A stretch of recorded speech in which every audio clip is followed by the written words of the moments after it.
Pour l'exercice 12, chez le primeur, le prix des pommes de terre est affiché à 2,30 € le kilogramme. Le prix est-il proportionnel à la masse? Le prix est proportionnel à la masse car on multiplie par 2,30 € la masse pour avoir le prix. On multiplie toujours par le même nombre qui est 2,30. On multiplie toujours par le même coefficient donc. Pour l'exercice 13.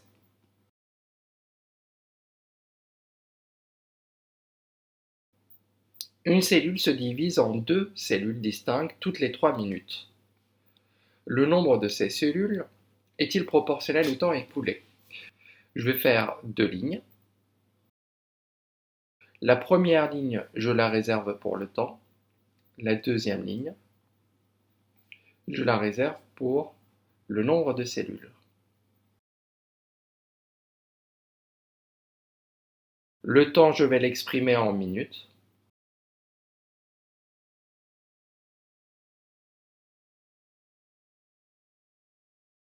Imaginons qu'à l'instant 0,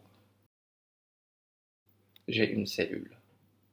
Déjà, là, je sais que ça ne va pas être proportionnel. Mais continuons. Car normalement, s'il y avait proportionnalité, à l'instant 0, il n'y a aucune cellule. 3 minutes plus tard, cette cellule va se diviser en deux. Donc je vais avoir deux cellules différentes. 3 minutes plus tard, c'est-à-dire au bout de 6 minutes, chacune de ces deux cellules va se diviser en deux. Donc la première cellule va donner deux cellules et la seconde cellule va donner deux autres cellules. Donc en tout, j'ai 4 cellules.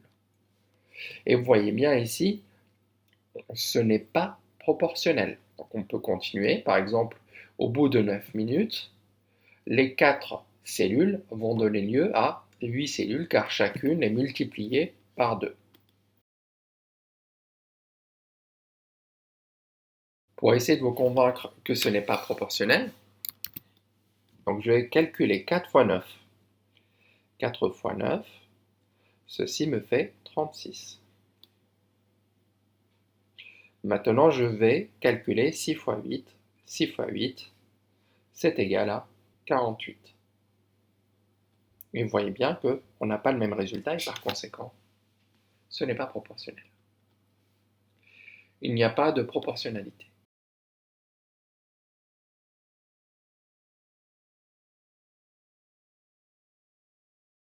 Pour l'exercice 14, nous avons une représentation graphique et on nous demande est-ce qu'il y a proportionnalité. Je vous rappelle que la proportionnalité, s'il y a, les points sont alignés avec l'origine. Et comme vous pouvez voir, si je relie le dernier point avec l'origine, ça part vraiment de l'origine, comme vous pouvez le voir, mais les autres points ne sont pas alignés. Donc, il n'y a pas de proportionnalité car les points ne sont pas alignés avec l'origine.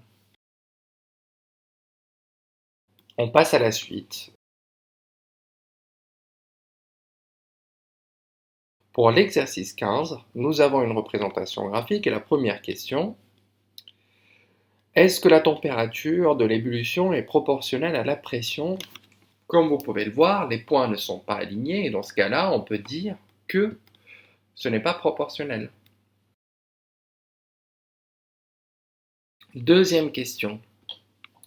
Quelle est la pression à l'intérieur de l'autocuiseur lorsque la température intérieure est de 110 degrés Celsius? Donc, pour la température de 110 degrés Celsius, je tire un trait, ici, j'ai un point d'intersection, on va essayer de lire son ordonnée. C'est entre 1 et 1,5, c'est plus proche de 1,5, on a l'impression que c'est à peu près 1,4. Donc la pression en barre est environ égale à 1,4. Passons maintenant à l'exercice 16.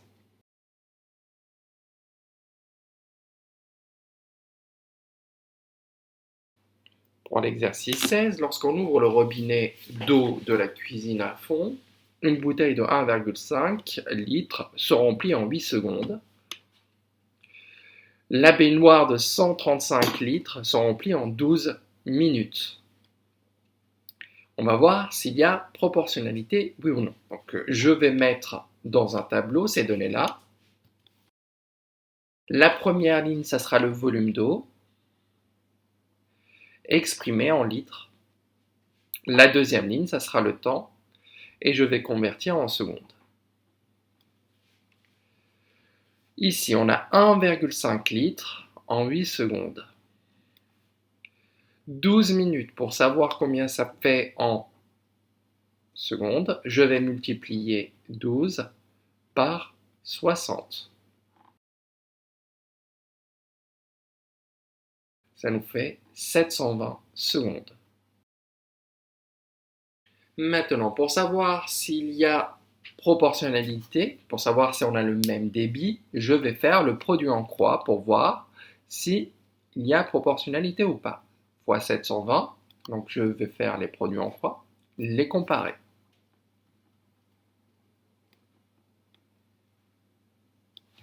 Je peux prendre la calculatrice, 1,5 fois 720,